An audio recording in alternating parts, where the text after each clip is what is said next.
Sasagutin ko ang lahat ng iyong katanungan kung bibigyan niyo ako ng gintong kabayaran.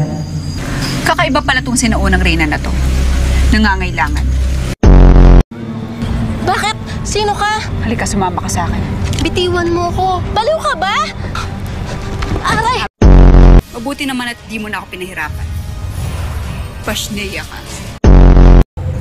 Hindi ka magaling magbiro, Muros. Hindi ka tawa-tawa.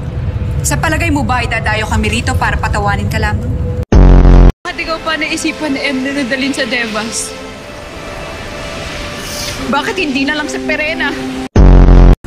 Ngunit kamahalan, Sheda. Uyan nara sidhe. Iba rin pala talaga ugali nito. Ko lamang siya kung aalis kayong lahat dito sa Sapiro. Paano kung di kayo pumayag? Walang magagawa si Perena kundi umiyak! Imaw, nakakaawa si Elena. Nasaan na kaya ang pasneyang ibaro na yun ngayon? Walang laman ang kahon kung hindi ang pasneyang ito. Avisala. Hihingin kang kapalit upang mabawi namin si Danaya. Ano yun?